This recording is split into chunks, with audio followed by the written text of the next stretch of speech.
D-Lo for boxing. All right, y'all, just watch the absolute thriller.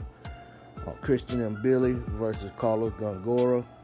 It's a WBC title eliminator bout, which is at 168.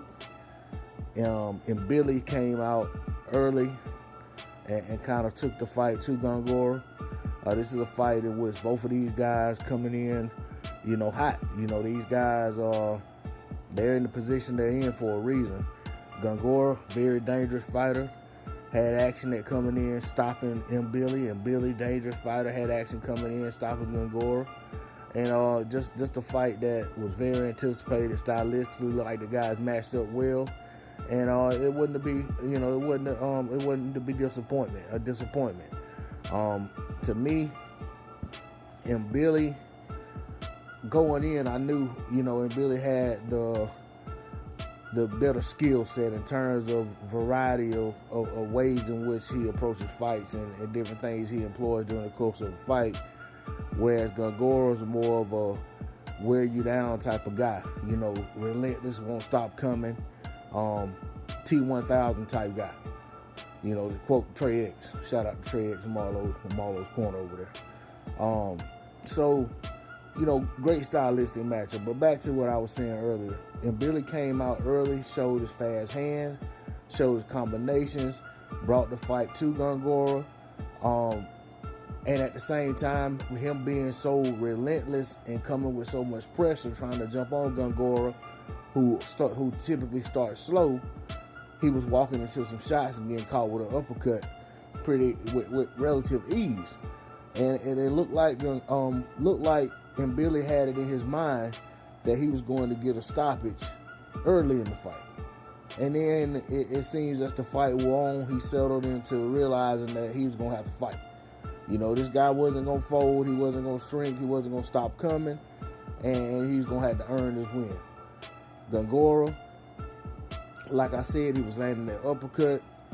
He was landing the left hand uppercut. He was landing uppercut with the right hand. He was relentless. He was strong inside. He could take a good shot and wouldn't stop coming. Never really showed any signs of truly being hurt in the fight until very, very late.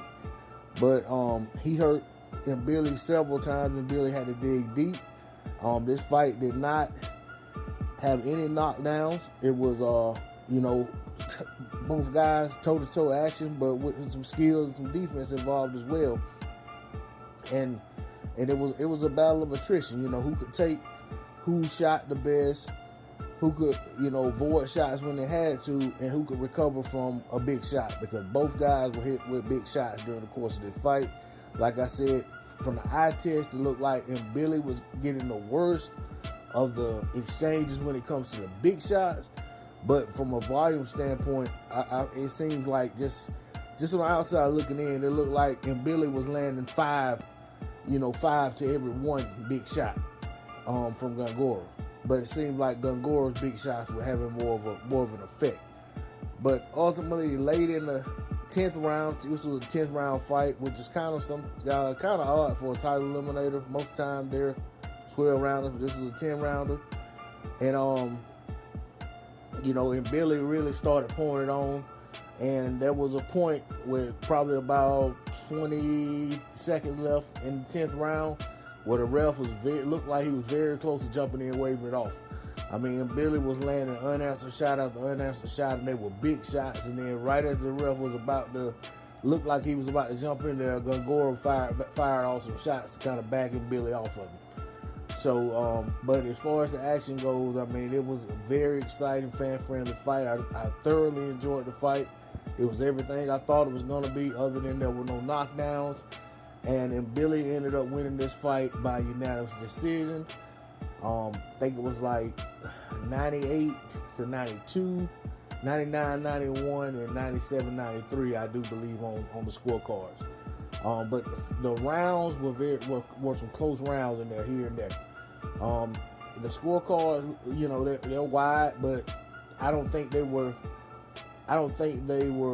bad scorecards for the fight. I do think Mbilli won the lion's share of the rounds going away, but there was a lot of back and forth action in those rounds And there was a lot of spots in there where it kind of looked like Mbilli may be on his way out. But he would always dig deep and gut it out, and he never stopped trying to win, never stopped being determined, and he just kept, he did what he had to do to keep Gongora from really, truly stealing the play from him. And it paid off, and eventually he was able to get the victory. So much respect to Christian Mbilli, much respect to Gongora. Gongora has a world-class chin, that's for sure, and Mbilli doesn't have a bad chin on him either. Interested to see what happens next with both guys. Both guys took some damage in here tonight, but I think both guys, the angle of this fight was that if the winner of Plant versus Benavidez doesn't get a Canelo fight, that the winner of this fight could potentially be an opponent for that winner. So Christian Mbilli could very well end up fighting the winner of Plant versus Benavidez, which I would very much look forward to seeing that fight. I think he would be a good matchup against either guy. But that's all I got on it. D-Lo 404 Boxing. Like, share, comment, and subscribe. I'm out. Peace.